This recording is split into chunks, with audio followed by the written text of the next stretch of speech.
Beauties beck and cook চ্যানেলে আপনাদের সবাইকে স্বাগত জানাই। আজকে একটা বাটারস্কচ ফ্লেভারের কেক আপনাদের সঙ্গে শেয়ার করব।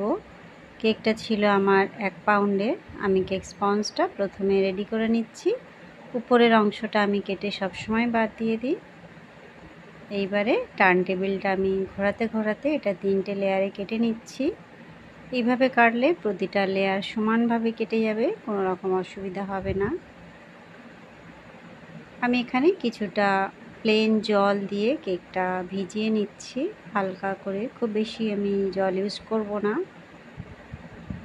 কেক স্পঞ্জ যদি ময়েস্ট থাকে তাহলে বেশি জলের প্রয়োজন হয় না, তবে ড্রাই থাকলে তখন একটু বেশি দিতে হয়। আমি এখানে ক্রিম দিয়েছি, কিছুটা বাটারস্কচ সস দিচ্ছি, বাটারস্কচ ক্রাশ দিচ্ছি। এটা দিয়ে এটা ভালোভাবে ক্রিমের সঙ্গে মিক্সড করে নিচ্ছি। সমানভাবে চারিপাশে এটা আমি স্প্রেড করে দিচ্ছি। এইভাবে যদি ক্রাশ মিশাতে আপনাদের অসুবিধা হয় তাহলে আলাদা পাত্রে ক্রিমের সঙ্গে ক্রাশটা মিক্সড করে নিলেও অনেকটা কাজ সুবিধা হবে। এটা আমি কিছুটা ক্রাঞ্চ দিয়ে দিলাম। এটা হচ্ছে আমি ঘরেই বানিয়েছি, কাজু বাদাম আর চিনি দিয়ে, যেভাবে বাদাম চাপা আমরা বাড়িতে বানাই নর্মালি সেই প্রসেসেই করতে হবে। তবে অবশ্যই আগে কাজু বাদামটা হালকা রোস্ট করে নেবেন, তারপরে চিনির সঙ্গে মিক্সড করবেন, তাহলে টেস্ট অনেক বেশি ভালো লাগবে। আর এটা এয়ারটাইট কন্টেনারে বাইরে রাখতে হবে, ফ্রিজে রাখলে হবে না, তাহলে পুরোটাই নরম হয়ে যাবে। এটা বাইরে রাখলে অনেক দিন এটা ভালো থাকে। আমি এটা সেকেন্ড লেয়ারের উপর একইভাবে ক্রিম আর ক্রাশ মিক্সড করে সেটা স্প্রেড করে দিলাম। আবারও কিছুটা ক্রাঞ্চ আমি এখানে দিচ্ছি। এগুলো রেডিমেড বাজারে কিনতেও পাওয়া যায়, তবে এত সুন্দর টেস্টি হয় না, কেননা সেটা পুরোটাই চিনির বল। বাড়িতে যদি কাজু দিয়ে এটা বানানো যায় কেকের টেস্ট অনেক বেশি ভালো লাগবে। আমি এই ক্রাঞ্চটা সবসময় কাজু দিয়েই বানাই, এর সঙ্গে আলাদা কোনো রকম বাদাম, চীনা বাদাম বিশেষ করে সেটা আমি ইউজ করি না। এখানে আমি প্রথমে ক্রাম কোট করে নিচ্ছি। ক্রাম কোট করে এটা 10 মিনিট ফ্রিজে রাখবো, তারপরে এর উপরে ফাইনাল লেয়ারটা দেব।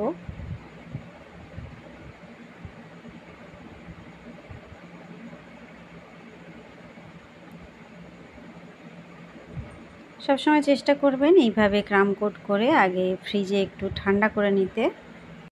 কেকটা ঠান্ডা হয়ে গেলে ক্রামগুলো অটোমেটিক কেকের সঙ্গে সেট হয়ে যায়, আর এবারে ফাইনাল আইসিংয়ের সময় কোনো রকম অসুবিধাই হবে না, সুন্দরভাবে ফিনিশিংটা হয়ে যাবে। আমি এটা ফাইনালাইজিং করছি, সাদা ক্রিম দিয়েই করছি। আমি সবসময় মিডিয়াম পরিমাণ ক্রিমটাই ব্যবহার করি, কারণ বিভিন্ন রকমের কাস্টমার আমাদের হ্যান্ডেল করতে হয়, একজন এক এক ধরনের পছন্দ করেন, সেই হিসাবে ক্রিমটা ব্যবহার করাই ভালো।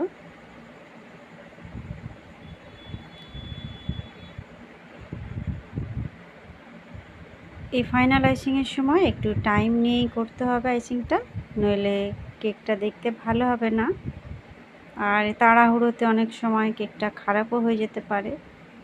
সেই জন্য একটু টাইম নিয়ে যত যত্ন সহকারে করবেন ততটাই সুন্দর হবে। আমি এইভাবে একটু ফিনিশিংটা দিয়ে নিলাম, এটা খুবই সুন্দর লাগে দেখতে। আমি এখানে নিউট্রাল গ্লেজ জেল নিয়েছি, তার সঙ্গে রেড কালার মিক্সড করেছি, আর পাইপিং ব্যাগে ভরে ছোট্ট করে কেটে নিয়ে ছোট ছোট করে ডট দিচ্ছি।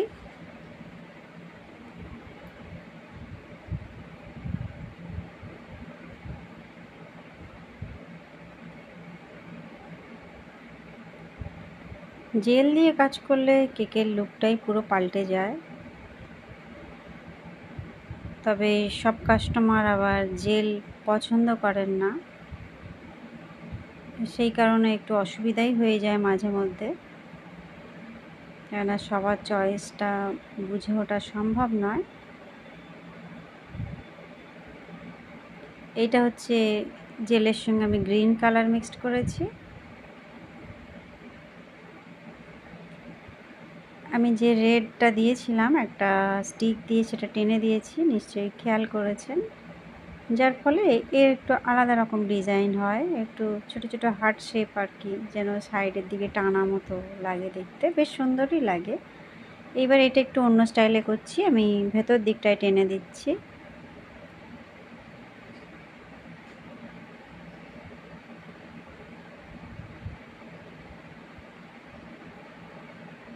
মাঝখানটায় আমি একটু ছোট্ট করে বর্ডার টেনে দিচ্ছি, এটাও আমি আস্তে আস্তে স্প্রেড করে দেবো, জেলটা জাস্ট একটু লাগিয়ে নিচ্ছি।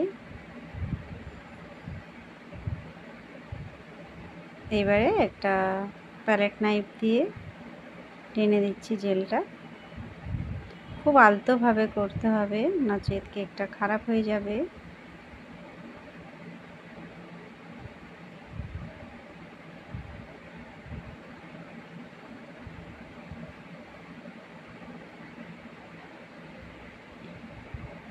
একটা স্টিক দিয়ে এটাও মাঝখানের দিকে আমি টেনে টেনে দিচ্ছি, যেন একটা লাইন পড়ে যায়। এটা অতটা হয়তো বুঝতে পারছেন না কি করলাম, ক্যামেরা অ্যাকচুয়ালি সব কিছু দেখানো সম্ভব হয় না, তবু আমি যতটা পারি জুম করে আপনাদের সঙ্গে শেয়ার করি।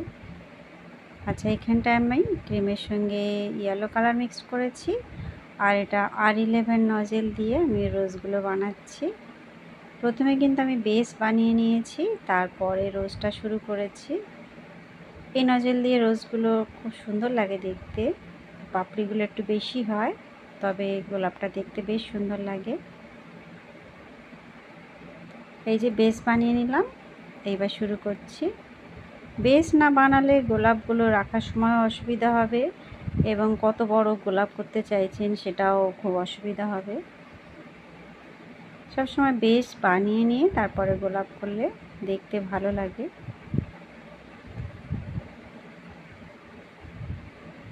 তিনটে গোলাপ এখানে দিয়ে দিলাম আমি, নিচে বর্ডার করে নিচ্ছি, R11 নজেল দিয়েই করছি, আগে পিছে করে।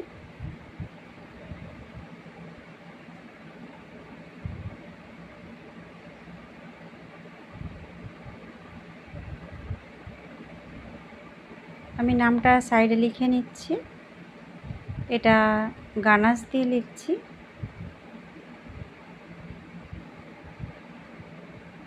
ব্যাস, এবারে কয়েকটা চকলেট টপার বসিয়ে দিচ্ছি।